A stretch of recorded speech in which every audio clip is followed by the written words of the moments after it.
So, good afternoon, everyone. Uh,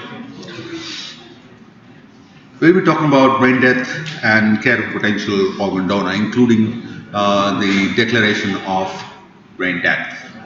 It's a morbid topic for this afternoon, but an important one, as death, whatever is defined, can actually give life to many people, for the purpose of which you need to have certain criteria, and the criteria about what is equivalent to death, what definition of death, and what is brainstem death.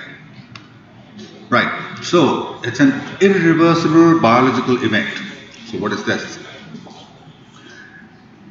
Some biological functions, be it metabolism within a cell, they get deranged to a point where it is irreversible, and that's where it's defined as death. The organism as a whole needs to die in order for for the definition to be fulfilled, but it requires the loss of integrated functions of the of various bodies.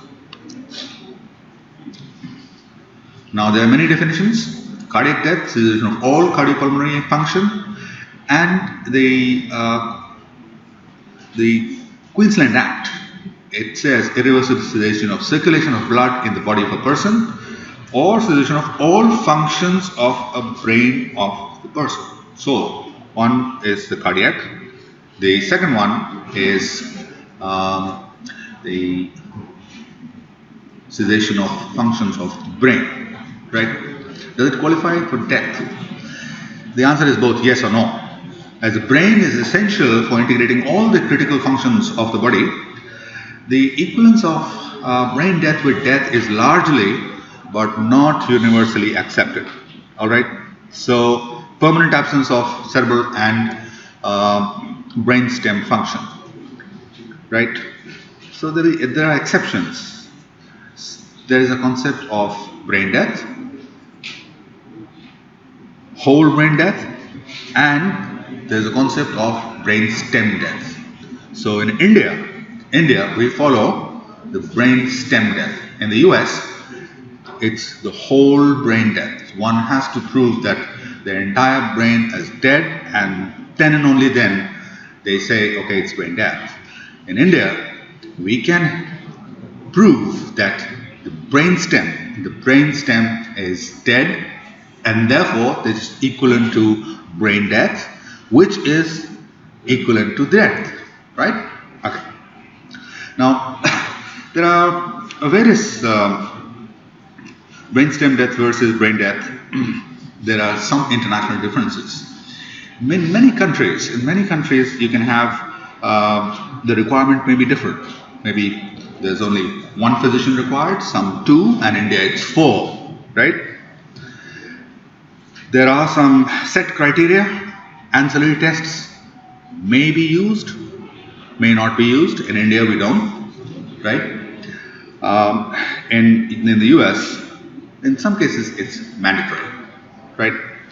So, what was the most common event that led to brain death? It was ICH, hypoxic ischemic encephalopathy, widespread brain injury, and in the clinical settings, the absence of brain function on neurological examination.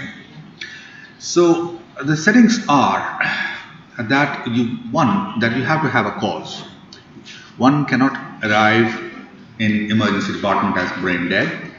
You have to have a cause for it, and the cause should be that the cause of brain death should be known. Now, exclusion of complicating medical that are confounders, that is severe acid-base or electrolyte or endocrine and disturbances, and there shouldn't be any drug intoxication or poisoning that may confound. So these confounders need to be removed. Hypothermia, okay, this may confound the diagnosis of assessment. This can also delay the increase in PCO2 to complete an apnea test, right? So, Canadian Forum has published about 34 degrees. We also, in India, we have the ISCCM guidelines for declaration of brain death and organ donation, and there is an amendment to that. So you guys also need to know what's happening in the Indian Journal of Critical Care. I think it was a couple of years back. Systolic blood pressure more than 100, neurological examination. Now these are the factors that have to be present on examination. Coma, it's also called as coma de passe. So, absent motor response, this includes any response to pain in the cranial nerve area. Movement of hands, legs, or any of the joints doesn't really carry much meaning if the cranial nerve function is absent. Alright? Absent corneal reflex, oculovestibular, which is also known as the cold caloric test. Georgia, gag, tracheal suctioning, rooting reflex, and last of all, we do the apnea test. Alright? So here there are three, and this particular picture is there in the Indian Journal of Critical Care, and you must know what the three steps are. The first thing is pain. Where do you give pain? The pain is given in the cranial nerve area. So if you put your hand like this, that's the cranial nerve, and below is the spinal nerve. So any pain here, if it incites a movement here, means the circuit is intact. Alright?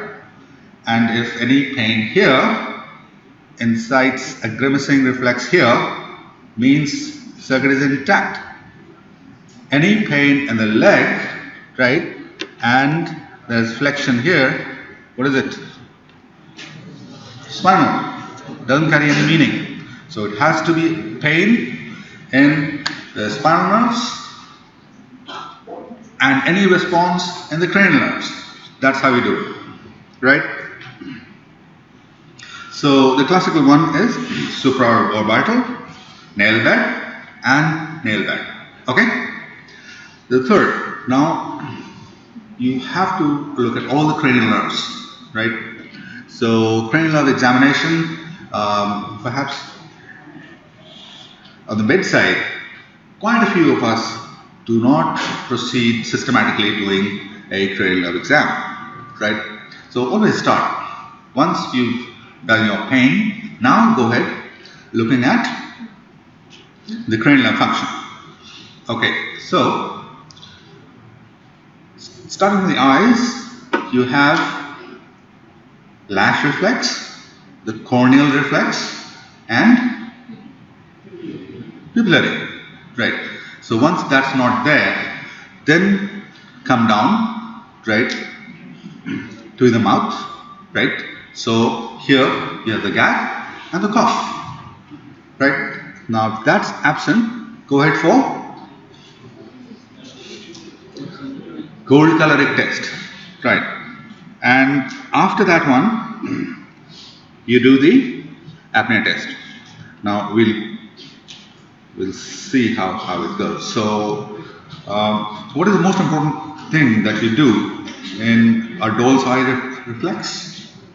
What is the most important precaution that you will take? So the person is on, the examiner is on the head end, and here you have rapid jerky movements from one side to another, right? And you look at what is the direction of the eyes. Yeah? So what is one precaution that you will take? Hold the tube properly. Hold the ED tube. I've seen it. Okay? One rapid movement here, the tube is out. Okay. Cold caloric test. So you have a tonic response towards the side where you are injecting in. What is the one prerequisite for this?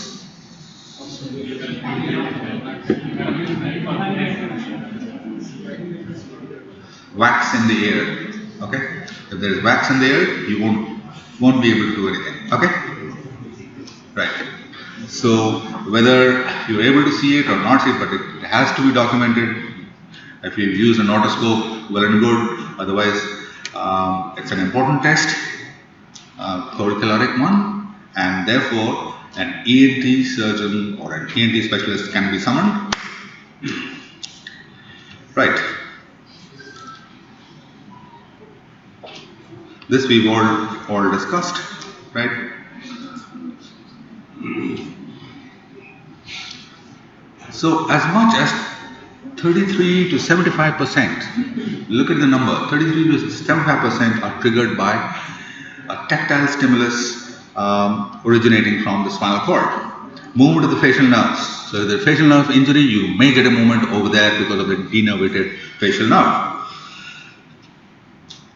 Tonic neck reflexes, haven't really seen many, but there might be a passive displacement. You may have a Babinski's sign, opistotonic posturing, right? And you may get some abdominal muscle contractions, and there's an undulating toe sign and an extension reflex. Elbows, wrist, neck, trunk, all of them are, they're basically spinal reflexes. Now, so you're doing an apnea test, right? And you've already done the cold-caloric and dolci, and suddenly the patient sits up. What is it? Is it normal? Can it happen? A brain dead person sitting up? Yes, it can. There is an intense contraction of the abdominal muscles, so much so that the patient can actually sit up, and that can be very distressing if that happens, especially to the nurses as well as to us. Okay, apnea test. So prerequisites: core temperature, blood pressure, acute apnea, absence of hypoxemia, and a positive apnea test is when there is no respiratory response at about PCO2 of 60 or 20 or more above the baseline if the baseline PCO2 is high, right? And they've also added the same about arterial pH. It's less than 7.2.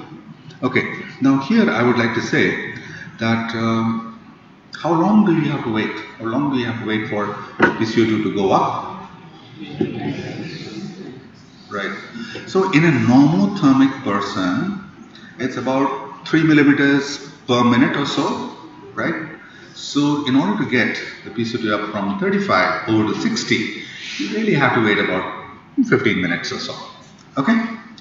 Now, hypothermia, it needs to be corrected prior to your doing this.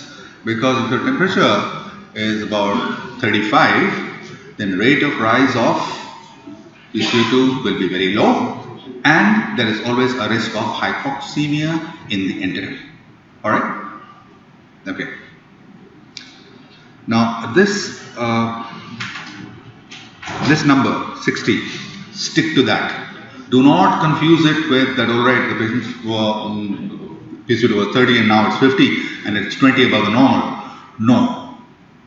It's only valid for COPD patients where you have a baseline that is high, and therefore you can add 20 to that.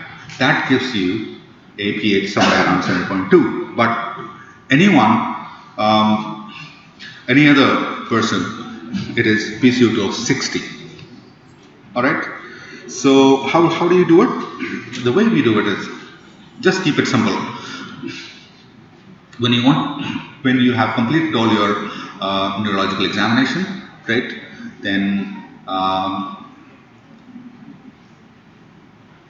take a baseline blood gas, right? How I do it, I place quite a few heparinized syringes near the patient, and we generally have one or two sisters, say a helper, right? So at the end of 10 minutes, she goes up, does a blood gas, comes back, and says, well, the PCO2 is 58. I need to do the entire procedure all over again? No. What we do is, do not reconnect the ventilator until you get the final PCO2. Alright? So for a purpose to have safe oxygen levels, all you have to do is take a baseline, right? Now oxygenate the patient with 100% oxygen and 10 of PEEP, right? Just for 5 minutes. This will put your PO2, the PO2 up to 300, 400, alright, and you're much more safer. Now you can wait for as long as possible. This apnea test does not have any point saying that your PO2 should be this. It only mentions about the PCO2. So get your oxygen up as much as possible, and the way is ventilate 5 minutes, 100%, PEEP of 10. That's it. Okay. So so I've already told you all of this. Sometimes you may need to abort this apnea test, and you may have recalcitrant arrhythmias, hypotension less than 90, SATs less than 85, right? Or anything in between that you may have to terminate these tests. Mainly there are two, there's cardiac as well as desaturation, right? Forget this. Okay, so can we do ancillary tests? These are important ones. What do you do when you have a trauma patient and you want to do,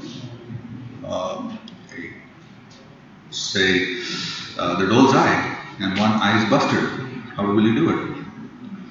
Well, a practice in Australia and New Zealand is if you have the one, you go for one, right? But that is not very clear over here in India. Be safe. So let's not embark on doubtful things. So you want to do a cold caloric test, right? And you see that there is bleeding from the ear. The tympanic membrane is alright. So what do we do? Well, you can, but again, so you have conditions where cranial nerves cannot be examined, or apnea test cannot be done properly. Say an ARDS patient. Now you've got a trauma patient who's come in, and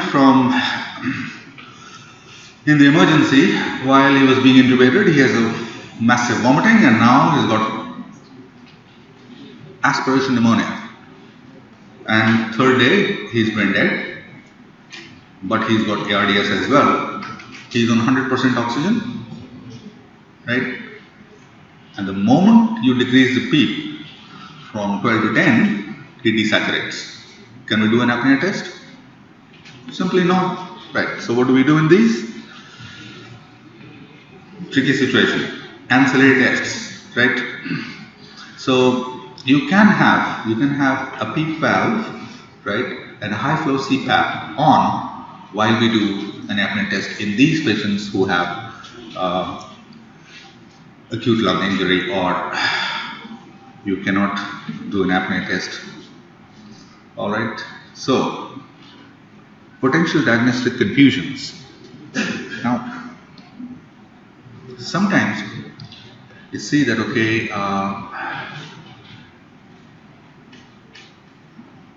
neurologist has come in and you've done your first set of apnea tests, and then your SR or your medical officer comes over and says, sir, there is some movement happening around here, and there is the patient is triggering the ventilator. A trigger will mean, what will a trigger mean? That he is having spontaneous breathing. Yes or no? Right. So modern day ventilators, please, they are so flow sensitive that sometimes the heartbeat, the movement caused in the air in the lungs by the heartbeat can actually be sensed as air movement, and hence the ventilator can trigger. So do not go by that. Always put the trigger high up if you really want to see it. Otherwise, go visually, because apnea test, again, this is a clinical decision, right? So what is the time required? Say 48 hours. It can be greater than say 24 hours for those greater than 2 months, and 12 hours for those between 1 and 18. The two examinations required to be separated by at least 6 hours. So here is the clinical criteria for brain death in adults and children. This was published in NEJM long time back. And so number of examiners in the US, it's 1, Australia probably 2, India is 4, right? So probably recently, with NOTO coming into existence, we may have some changes with this. So here again, ancillary tests, electrophysiological tests. In the UK, it is really mandatory if you can't do it. So you have to have an isoelectric or a flat EEG for determination of brain death. Okay? Now, what is the other method? This can also be asked in the exams, right? Somatosensory evoked potential and brainstem auditory evoked potentials. They also have a fair bit of sensitivity. And if you see that SSEP, the N19 and P22 component, if that is absent bilaterally, that is specifically indicative of brain death. Okay? Right. So, diagnostic. The radionuclide studies, MR perfusion, CT angio. So, this is the gold standard, cerebral angio. So, brain is dead if there is no blood flow. If there is no blood flow going, means it's dead. Transcranial Dopplers, they have sensitivity of about 70%. But yes, you need to have somebody with expertise looking at the reverberating flows. Okay, so that's the algorithm for this. Absence of arterial blood flow on MRA supports the diagnosis of brain death. Now, CT angio. Well, suggestions are that the absent venous opacification on CT angio is more sensitive CTA finding.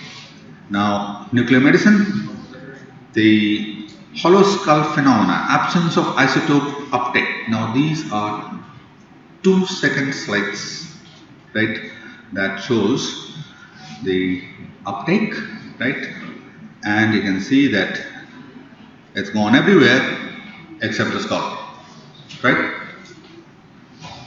Here it is, 2 mirror images of technetium 99. Here it is. So you can see that the face has a rich blood supply, and especially the sinuses. And this is a hollow bulb or hollow skull phenomena, right? Now these are the 4 things that are always asked in the exam, that what are the conditions that mimic brain death. So, hypothermia, locked in, drugs, and GPS. Okay? Yeah? Alright. Prognosis. Till date, there are no published reports of recovery from neurological, from a patient who was declared brain dead after the cited criteria. Okay, so once you've declared, means declaration when it was done properly with apnea test and or the ancillary test. Once he's been declared formally, then there is no recovery. All right, forget about this. What is the time of death? Second. Okay. Testing without organ donation is planned. In India, there's no clear rules. However, alternative testing is when the second doctor reviews evidence of brain death, not a radiologist to report. Now, this is a very important article from the Journal of American Academy of Neurology, evidence-based guidelines update. Okay, and they give everything and dot points. So all you have to do is go through these as a checklist and then formulate your own forms. This is what we've actually done here in Medanta also, right? So checklist for everything, for clinical examination and apnea test, all right? And then they also have a checklist for any ancillary tests, which we do not. In India, it's not really, it's not mandatory, and a law doesn't really permit that. So here we've devised our own form, and you can see that there's medical administrator, then you have an authorized specialist, neurologist, and the medical officer or the RMO under whom patient is admitted.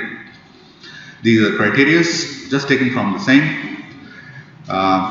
This I'm just trying to tell you that, okay, because these things are available as a checklist, it's on the net, devise your own forms, it just becomes very easy and you don't miss out anything, right? And there is actually a provision that if the brain dead person is pregnant near dawn, then we have a provision to delay as much and promote the delivery of the fetus before we do any apnea test or anything. All right, so that's all. Potential donor management. This you've already heard in the types of herniation that we have, and this herniation actually causes an autonomic storm, right? So you might find sometimes that pupils are blown out, right? And neurologically, the patient is E1, M1, and then suddenly there is a surge. There is a surge of heart rate, blood pressure, and everything just looks, the patient become very hyperdynamic, right? Some clinicians think that, okay, patient is getting septic, but no. There is no form of sepsis that causes hypertension, right? Here it is, and there's autonomic storm.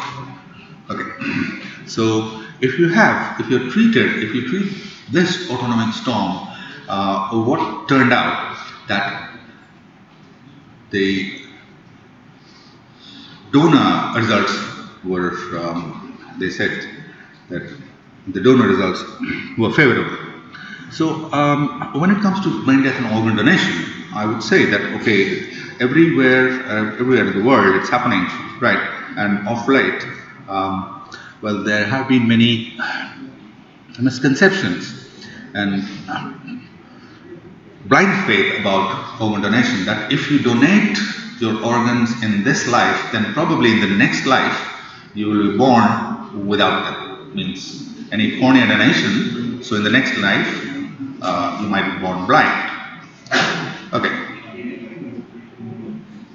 So this all is to come through social media and educating the masses. And there is no religion in the entire world that opposes organ donation, right? And especially the Jain community, I must mention this, especially the Jain community, they're so eager and they're so willing to help that we don't really require much social work on that, right? The coordination, the organ donation coordinators, they find it very easy. So in India, it's kind of picking up, right? And so much so that here is a data from Saudi Journal of Kidney Disease and Transplantation. So there's a misconception that, okay, in the Islamic world it doesn't. Iran, by the way, the city of Shiraz, that topped the list of um, organ donation transplants that were done in a brain death patient. So what I generally say is, if it can happen in Saudi Arabia, it can very well happen anywhere. So looking at the gazette over here, right?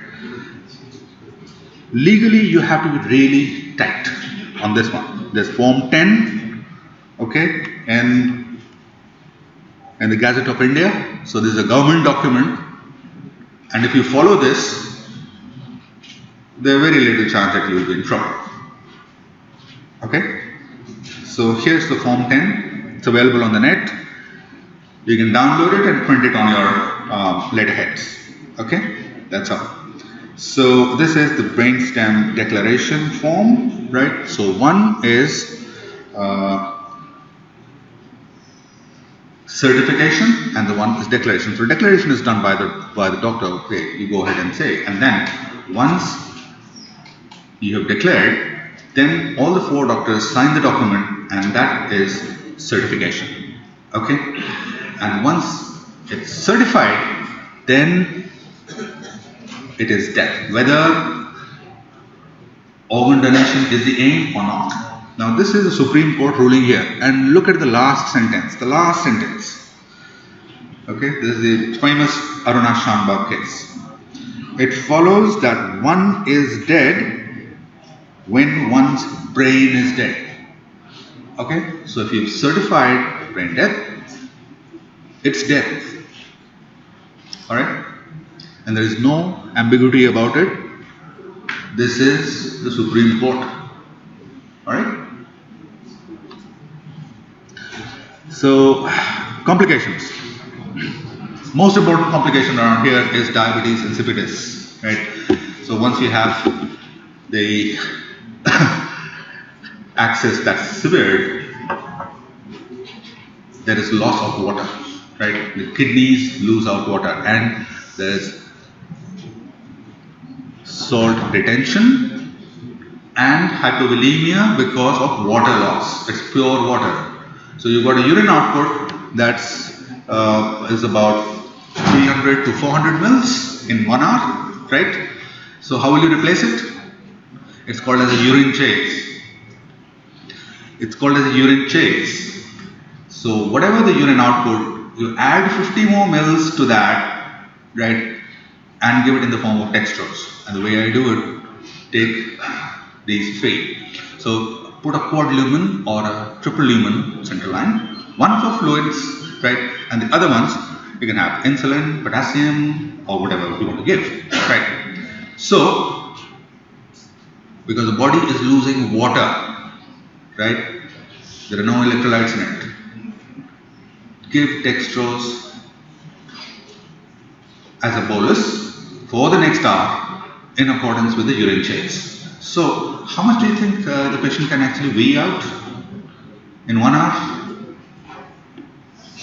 Personally, I've seen 1 liter in 1 hour. And how to treat it?